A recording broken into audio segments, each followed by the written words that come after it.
Kyle, how important is it for NASCAR to have a superstar, somebody who transcends the sport like Richard Petty or Dale Earnhardt or Jeff Gordon? And do we have one now, and what would it take to get there if we don't?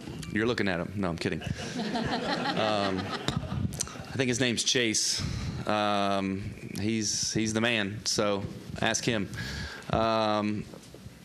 But yeah, I mean, we don't have, for whatever reason, I'm not sure what it is, but you have the diehard fans of NASCAR, of the Jeff Gordon, Dale Earnhardt, Rusty Wallace, Terry Labonte, Mark Martin, Harry Gant, you name it, guys from the 90s, mid-90s, late 90s, all of that. And our world now today of the 2024 is a lot different fan base of following along. I don't feel like we were able to transition a lot of the fans that were fans of those drivers, of the names that I just mentioned, into a William Byron fan or into a Kyle fan or into whoever. You know, they kind of probably went away and just stopped following as much, which is hard to say because honestly, like when you look at NASCAR, the fans love the drivers. Like the driver star power, that's what brings people to the racetrack, is the drivers.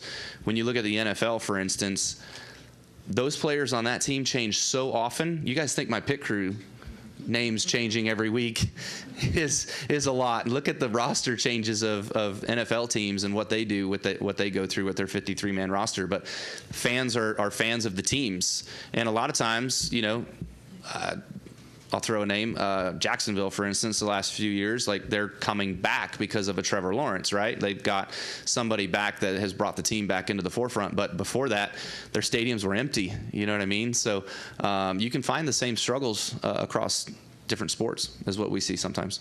Kelly Crandall, Racer.com. Kyle, I just wanted to go back to what you were telling Matt about how it's been here for you in the next-gen car. How much of that is the feeling of the car being so different from what you were used to here, and how much of it is rhythm when it comes to this racetrack and just knowing what you want to feel and how you want to be able to run this racetrack? Well, Bristol is a lot of rhythm, but it takes a feel of what you're looking for here as well too. So this car just drives a lot different, and it drives a lot different because of the limitations in which it's built. You know, it just has a different way of you needing to go about it, and I've learned some of that, but I guess I'm not the best at figuring out how to be better than some of the other drivers, or maybe their cars are better than my car. I don't know. It's not like we can swap seats. So, you know, I'd always run this place more round. Like I'd always try to make it as much of a circle as I possibly could. And now you kind of run this place in a diamond. You go up to the wall, you try to come off the wall, you go up to the wall in a corner, you come off the wall, you go up to, you know what I mean? So it's more diamond shaped. So it's definitely a different way of running it. That seems to be a little bit more of the faster way this day and age. So it's a different technique to get used to, but that's not to say that I can't do it. It's just a matter of sometimes you can't outrace your own equipment, and you've got to go and get what you can get out of it, but nothing more. Jacob Seelman, Raceface Digital. Kyle, I know it's the first time we've been on the concrete here in the spring in a couple years, but with it being a concrete surface at Bristol, do you notice as much of a change compared to other tracks that we visit twice where you've got a daytime race versus the night race when we come back in September? Probably not as much here at Bristol as normal. So I would say that both races here tend to act very much more similar than other places we go to. It's like even Martinsville, the way the gaps are between the asphalt and the concrete, they change from spring to fall. But here being all concrete and not much temperature variation in the concrete surface itself compared to asphalt, you don't notice as much. We'll go next to Bob. Bob Pockris, Fox Sports. I had a couple. The first, have you seen where they've kind of repaved and patched at COTA? And if so, how will that impact the race? I don't think it's going to impact the race any. I have seen, I think they got rid of a bump on the exit of 1. I think they did a little bit into the backstretch straightaway through, is that 12 or 13? And then out of the carousel and into 19. So I don't foresee it changing a whole lot. Like you'll be lack of grip probably through the carousel, and then you'll pick up grip on the exit and be able to go much faster through 19. But then out of 19, it's back to the old asphalt, and turn 20 is very slow with old asphalt being as slick as it is. So I don't know that it really opens up any more opportunities of passing or anything like that. Just smoother surface, I'd imagine. And well, we're not expecting any change in horsepower. Let's say if NASCAR were to change the spacer and give you more horsepower, like what else would you need to know? Like, would you need to check gearing, check tires, check the transaxle? Like, from your kind of mechanical knowledge of the car, like what else would need to happen before you could actually go out on the track? I would say the only thing that would be a limiting factor might be the transaxle, but honestly, I've never really looked inside one or seen the components of one to see how sturdy the gears are. That would about be the only thing in my book of just knowing whether or not it would withstand the horsepower gain. I would imagine that it wouldn't be that big of a deal, because I think X-Track builds transmissions and such for like off-road racing and things like that where they're over 1,000 horsepower. So I'm sure they're used to, or at least have experience in that realm of the higher horsepower. Brakes are fine. We don't blow the tires off enough. I think that's what we're all kind of talking about. We need these things to be faster going into the corner, utilizing the brakes more, utilizing the tires more, having an opportunity to overdrive the cars more to burn the tires up, and then see guys, struggle over a run. All right, let's go to Matt Weaver and then to Mark Garrow. Matt Weaver, Sports Not. You've had various runs here over the years to where you've been really, really good, and this place has changed a ton, whether it's been the surface or the way the track was cut up on the top or whatever. What are the things that make you good at Bristol, and does this car and this current version of the track and the resin, does that give you confidence here given what you've had before, or is it just a completely different place? The car really changes a lot for me. We won here with this car on the dirt surface, but I would say that since we've been bringing the new next gen to the concrete surface, I have not found my way with it yet, So I definitely had a way with understanding this place and having a sense of setup and how to drive it and whatnot with the old stuff, but not with the new stuff. So we'll see what happens here this weekend with our number 8 FICO Chevrolet. Looking forward to the truck race. It's been a long time since I've been in a truck here. I think the last time was 17 when I won. So certainly be nice to come out here and go back to victory lane with one of those. And I know you have a lot of affinity and respect for Bubba Pollard, and he's going to make his Xfinity debut here in a couple of weeks. What does that mean to NASCAR, the short track industry, to have him get a chance and tell his story to this crowd and audience? Yeah, no, I love it.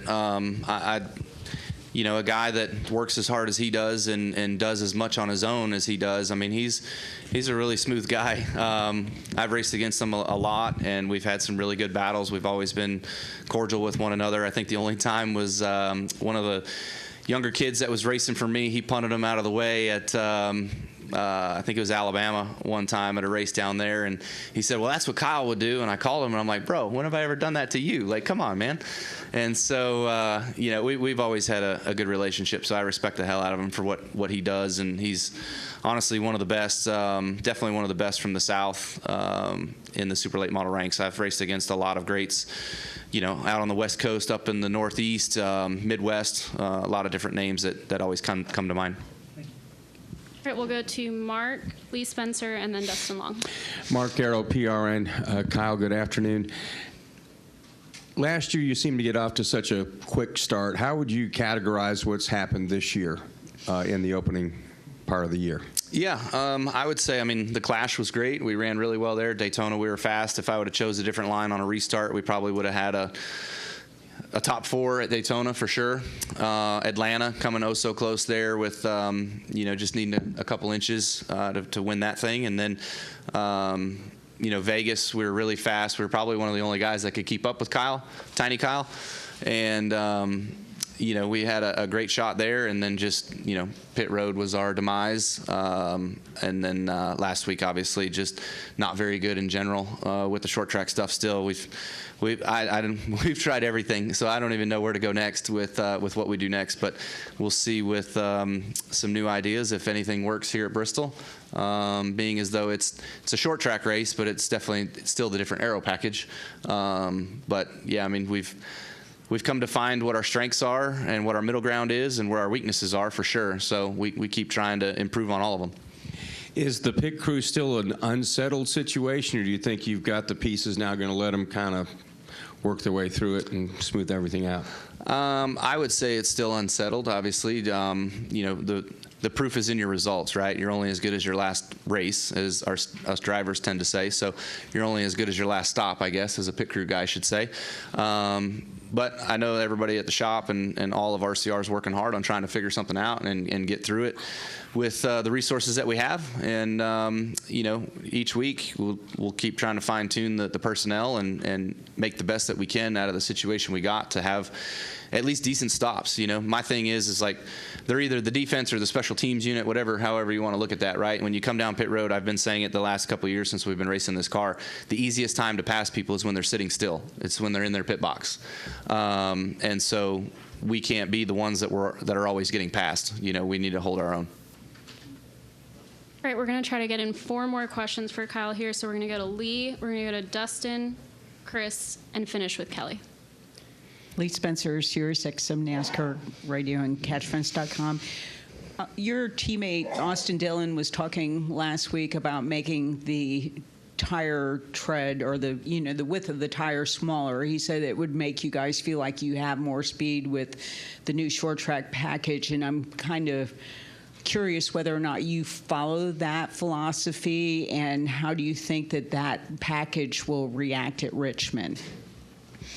Yeah, I mean, I can see where he's coming from. I think we've all kind of said that when the tire got wider, we all knew it was going to produce more grip. We all expected it to be softer, so it would wear and it would wear out, and then you would have, you know, less grip over the course of a run and have some fall off. But unfortunately, we haven't seen that. You know, we haven't seen that softer compound yet. We saw last year here at this race in particular where guys stayed out on 60, 70 lap tires, went to the rest of the way on the first stage and won the stage. You know, guys were finishing in the top 10 by staying out. So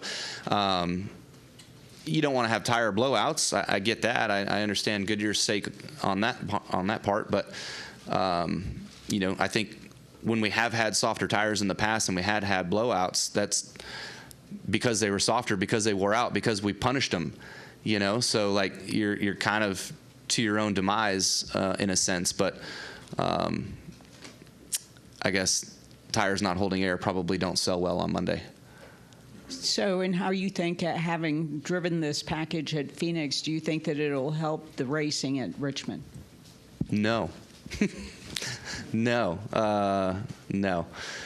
The problem starts at the front of the car. The splitter and the way the air is and everything that we all do for setup stuff to make these things rely on the air as much as they do. That's the problem. I think they went about it. It's a funny way to say it. Backwards. There's another way of saying that. I'll leave it for another day. But they started at the back of the car. That's not the problem. It's at the front of the car. So that's it. Dustin Long, NBC Sports. With all the talk about this could be changed or this could be changed or this could be changed, I'm curious, what are today's fans not able to see you do that you could have done how you could have displayed your talents 10 years ago and 15 years ago in the car? What is this Kyle Busch that fans are seeing now, and how much is this not the 100% Kyle Busch that we could have seen 10 years ago? Is it that much different or yeah. not? No, I get what you're saying. I feel as though that when the teams were able to build the cars with the manufacturers and they were able to design them the way they wanted to design them, you had particular teams that would really focus on chassis build. They would work on their front clips. They'd work on their rear clips. They'd work on their bodies. They'd work on their engines. You had a lot more feasibility in where you wanted to dump your resources. Did you want super speedway cars? Did you want intermediate cars? Did you want short track cars, road course cars? You get it, right?